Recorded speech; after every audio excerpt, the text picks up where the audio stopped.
Hi and welcome back. This is Dmac, and today I'm looking at this beautiful Assa Ruko 2 padlock. If you've seen some of my older videos, I've picked an Assa Ruko 2 twice previously on the channel. And I think they're one of my favourite padlocks. They're very stylish, very industrial looking, and very different to the sort of standard brass padlocks that we're all familiar with.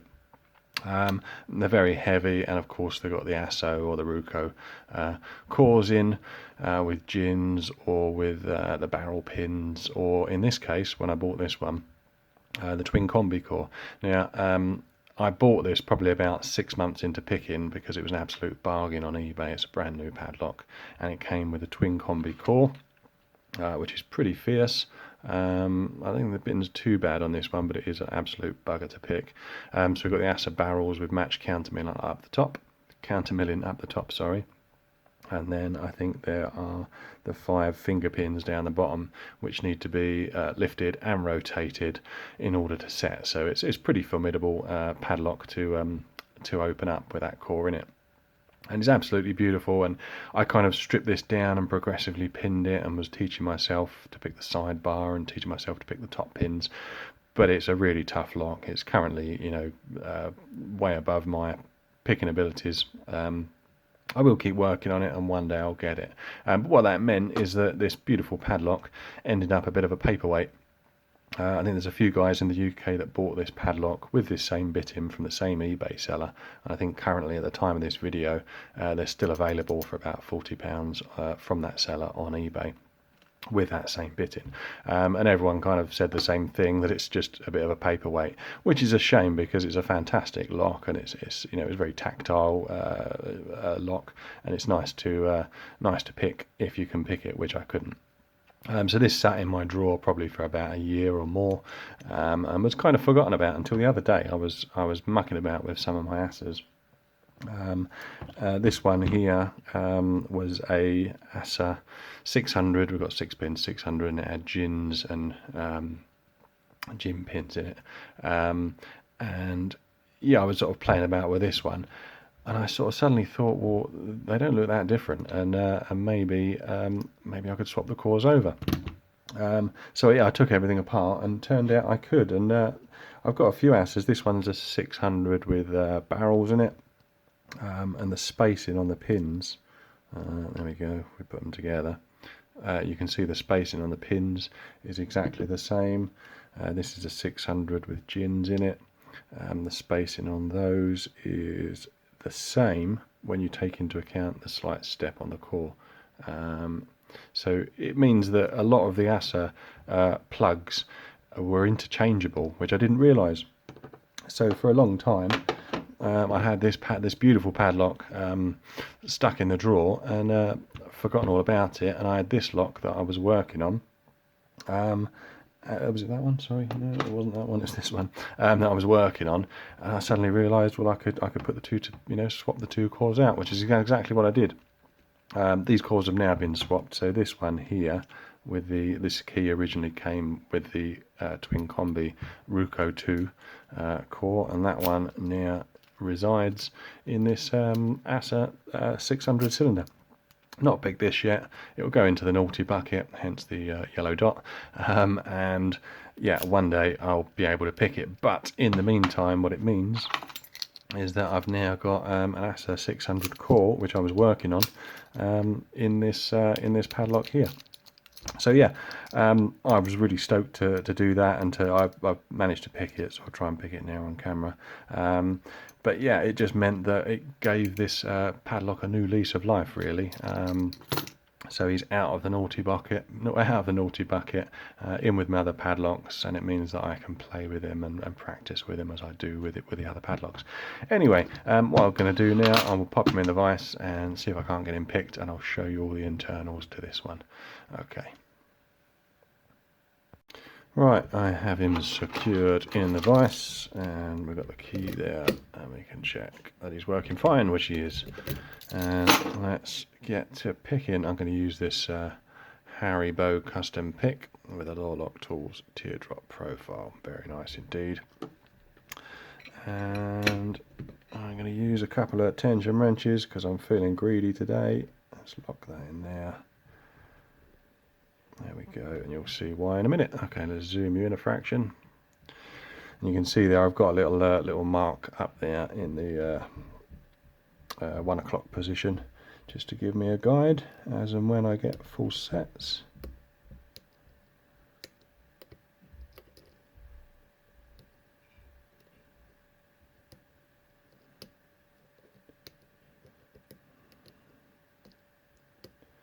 And we've got a little bit of movement there. I think that was 4. A small click on 3.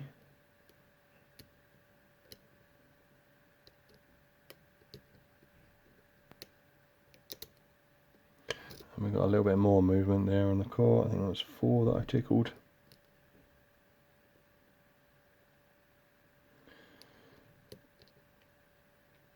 That's given us the full set that I was hoping for. So now I just got to try and bounce these pins a little bit to get them to set, hopefully.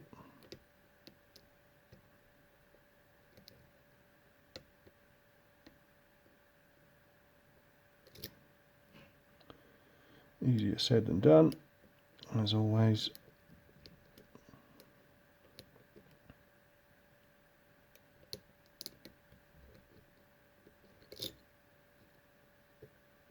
Quite a wide open keyway that, but I do find that the pick kind of gets a bit snagged up in there.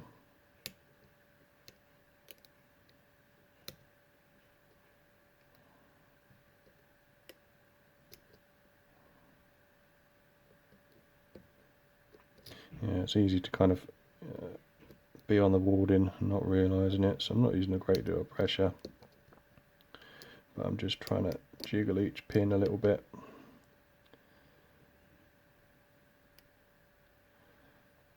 So I manually counter rotate. And there we go, we have got an open. Fantastic. Right, I'll zoom you out and I'll show you, hopefully, gutting this. Well, it's a little special core for me anyway. Okay, get that out of the way. And we need a Phillips screwdriver, which I'll grab.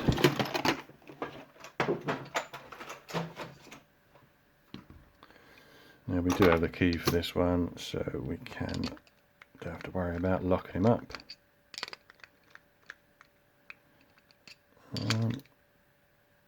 That's just spinning. Let's grab the bigger one.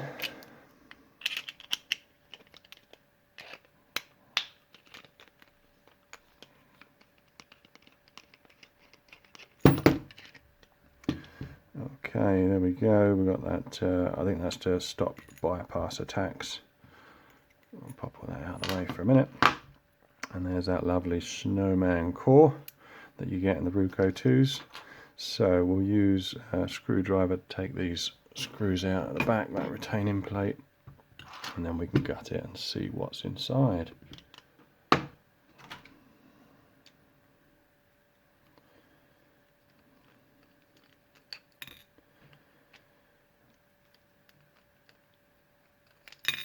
Okay, there we go, and I will use a shim.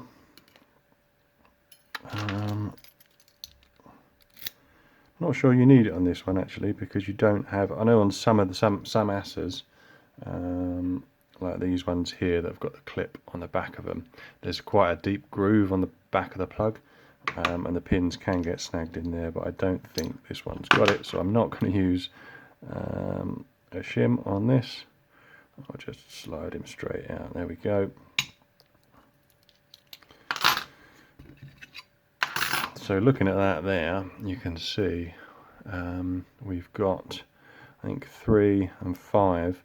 They do have to be lifted a little bit, but there's countermilling on this plug, and that doesn't really come into effect on those 2 chambers.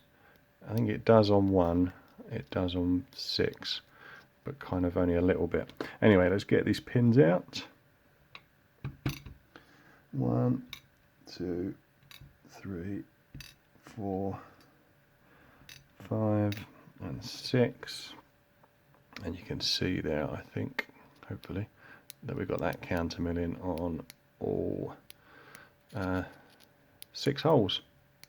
And that interacts nicely with what the pins that we've got up top. So if I can find my tweezers, we can get those out and see what we've got. And there you go, we've got those lovely Assa gins. And that's what, for me anyway, makes this quite a special lock. I'll get all of these out, quickly show you what we've got.